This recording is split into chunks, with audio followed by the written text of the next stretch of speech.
Hello বন্ধুরা, আমি প্রিয়াঙ্কা। আমার নতুন একটা ইউটিউব ভিডিওর সঙ্গে তোমাদের সকলকে জানাচ্ছি প্রচুর প্রচুর ভালোবাসা। ভিডিওটা করা বেশ খানিক দিন আগে, এক্স্যাক্ট কবে করা আমার না সঠিক একটা মনে নেই।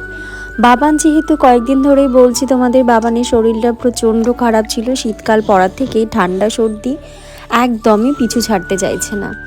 ওই জন্য খাবার দাবারের প্রতি আগ্রহ সেরকম কিন্তু একদমই নেই। আগে ওর খাওয়া দাওয়া নিয়ে আমার সেরকম কোনো প্রবলেমই হতো না। সেই জন্য এখন চেষ্টা করি একটু এইটা ওটা যদি একটু খায়। খাবার তো প্রচুর নষ্ট হচ্ছেই, কিন্তু তাই বলে কি খাওয়ানোর হাল ছেড়ে দেবো বলো? মা তো পারি তো না যদি না খেয়ে থাকে। অনেকেই আমার বাড়িতে বলে, মানে শ্বশুর বাড়িতে অনেকেই বলে না খেলে না খাবে, ওইভাবে রেখে দেবে, যা খেতে চাইবে তাই খাওয়াবে। কিন্তু তোমরাই বলো যে একটা বাচ্চা যদি সারাটা দিনের মধ্যে ভাতের দানা মুখে না কাটে, সেই বাচ্চাটার কি শরীর টিকবে বলো? তো যাই হোক, অনেকে এরকম অনেক কথাই বলে। আমি চেষ্টা করি যথাসাধ্যভাবে বাবানকে একটু খাওয়া দাওয়া দেওয়ানো, যেহেতু কিছু খাচ্ছে না। তো ওই জন্য চাল ডাল ভাবলাম একবারে একটু প্রেশারে চাপিয়ে দেবো। একটু বেশি করেই নিয়েছি। ঠাকুমা আবার ফেনা ভাতটা খেতে বড্ড পছন্দ করে, একটু নরম নরমও থাকে বাবানের খাবারটা। ওই জন্য ভাবলাম একটু প্রেশারে একটু চাল ডাল দিয়ে আর একটু আলু সেদ্ধ দিয়ে বসিয়ে দিই।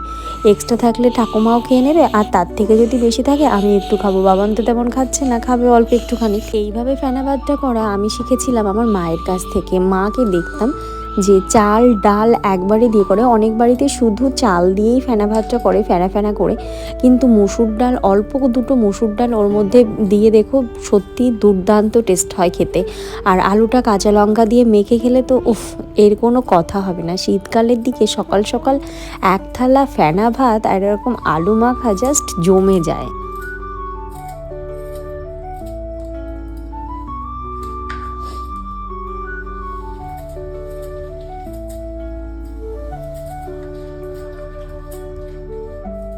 ভিডিওটা যেহেতু প্রায় কয়েকদিন আগে করা, আমার না সঠিক মনেও নেই যে সেদিন আমি সারাদিন কি কাজ করেছিলাম। বাবান হওয়ার পরে এই জিনিসটা খুব হয়, মানে এখন যে কাজটা করব খানিকক্ষণ পরে সেই কাজটাই ভুলে যাই যে কি কাজ করেছি। সেদিনকে না বেশ ঠান্ডা ঠান্ডাও পড়েছিল। জাস্ট গায়ে চাদরটা দেখে আমার মনে পড়লো। সকালবেলার দিকে আমি খুব একটা ঠান্ডা না পড়লে আমি না চাদর টাদর বা সোয়েটার তেমন একটা গায়ে দিই না। কিন্তু এই কয়েকদিন এত পরিমাণ ঠান্ডা লাগছে, বাপরে বাপ! আর আমাদের তো রান্নাঘরে জানলাটাও দেওয়া নেই, ওই জন্য ভীষণ একটু প্রবলেম হয়ে গিয়েছে। তার মধ্যে একটা মানে ক্ষতি আমার হয়েই গেল। ওই যে ফোনটা পড়ে গেল দেখলে, আমার ফোনটা না স্ট্যান্ডের ওপর রাখা ছিল, স্ট্যান্ডটা ভেঙে আর কি ফোনটা পড়ে গিয়েছিল। আর সকালবেলার দিকে উঠে আগে বাসি ঘর ঠর মুছে নিয়েছি, ঝাড়টাড় দিয়ে মুছে নিয়েছি, বিছানা টিছানো পরিষ্কার করে রেখে দিয়েছি। এখন বসবো বাবানকে খাওয়াতে। বাবানকে না আমি খাটে বসেই খাওয়াই। একজন তো আমাকে বলছিল, বাপরে বাপ, এঠুর কোনো বাজ বিচার নেই, খাটের মধ্যে এই সব খাবার নিয়ে খাওয়ায় ছেলেকে। আমরা যখন ছেলেবেলে মানুষ করেছি, আমার তো দুটো ছেলে, আমি মানুষ করেছি, তখন ওদের আল গোছে খাইয়ে দিতাম যাতে কোনো কিছুতে এঁঠো না লাগে। বাপরে বাপ! বিশেষত কথাটা বলেছিলেন আমার শাশুড়ি মা আমাকে।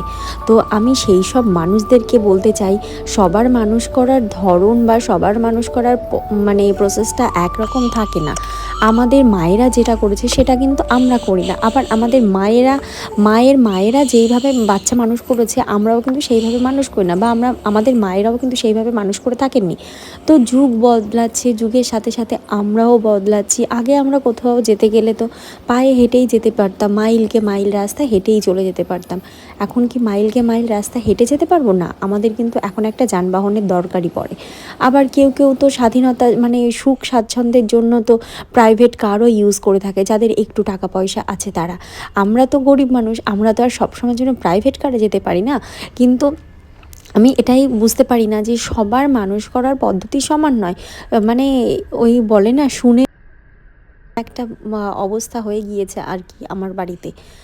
নিজে মানুষ করেছে এইভাবে, নিজে মানুষ করেছে ওইভাবে, এই শাশুড়ি নামক ব্যক্তিগুলো থাকেই জানো তো ঠেস দিয়ে দিয়ে এক একটা কথা বলার জন্য। তারা কিন্তু কোনো কথা মেয়েকে বলতে পারবে না ওরকম ঠেস দিয়ে। যত কথা বলতে হবে বৌমাদেরকে, মানে বৌমার সাথে হলো হাতে পায়ে পিছনে যত দোষ সমস্ত কিছু থাকে বৌমার। আর আমার শাশুড়ির তো কোনো মেয়ে নেই, ওই জন্য না উনি মেয়ের মর্মটাও অতটা বোঝে না।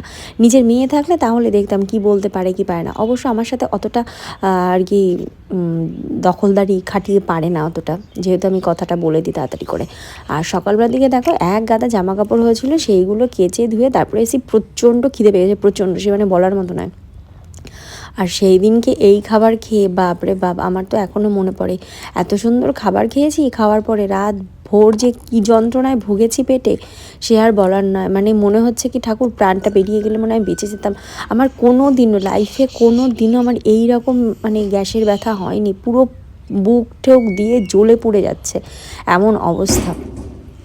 যাই হোক, এই খাবারটা দেখে তখন মনে করছে খেতে এত ভালো লেগেছে, কিন্তু খাওয়ার পরে আমি বুঝতে পেরেছি।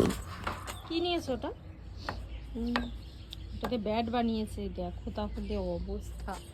ওটা দিয়ে আমার সুনটুপিয়া ব্যাট বানিয়েছে।